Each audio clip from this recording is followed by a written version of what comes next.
தருமபுரி மாவட்டம் பாலக்கோட்டில் 60 அடி ஆழ கிணற்றில் தவறி விழுந்த காட்டுப்பன்றி குட்டிகள் பத்திரமாக மீட்கப்பட்டு உள்ளது.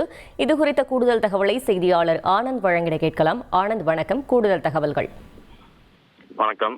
அதாவது தருமபுரி மாவட்டம் பாலக்கோடு அருகே காப்புக்காடு பகுதி அமைந்துள்ளது. இந்த வனப்பகுதியிலிருந்து மான், காட்டுப்பன்றிகள் உள்ளிட்ட பல வனவிலங்குகள் இங்கே உள்ளன. இந்த வனப்பகுதியில் நெல், கிழங்கு, மக்காச்சோளம் உள்ளிட்ட விவசாய நிலங்களும் இதனை ஒட்டி அமைந்துள்ளது. இந்த பகுதியில் இன்று செட்டிலி கிராமத்தைச் சேர்ந்த கோவிந்தராஜ் என்பவரது விவசாய தோட்டம் உள்ளது.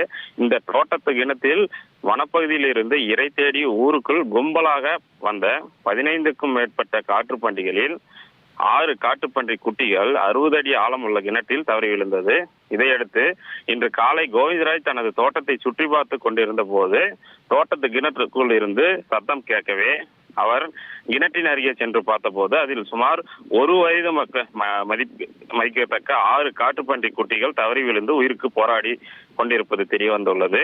இந்த சம்பவம் குறித்து கோவிந்தராஜ் பாலக்கோடு வனச்சரக அலுவலர் நடராஜ் அவர்களுக்கு அளித்த தகவலின் பேரில் உடனடியாக சம்பவ இடத்திற்கு விரைந்து வந்து மேலும் பாலக்கோடு தீயணைப்பு துறையினருக்கு தகவல் தெரிவித்ததின் பேரில் தீயணைப்பு வீரர்கள் சம்பவ இடத்திற்கு விரைந்து வந்தனர். கிணற்றில் இருந்த காட்டுப்பன்றி குட்டிகளை வலையிட்டு 3 மணி நேரத்திற்கும் மேலாக போராடி பத்திரமாக உயிருடன் மீட்டு சாக்கு பையில் மொரப்பூர் காப்புக்காடு வனப்பகுதியில் விட எடுத்து சென்றனர். 6 காட்டுப்பன்றிகள் குட்டிகள் 60 அடி ஆழம் உள்ள கிணற்றில் விழுந்து உயிருக்கு போராடிய சம்பவம் பெரும் பரபரப்பை ஏற்படுத்தியது.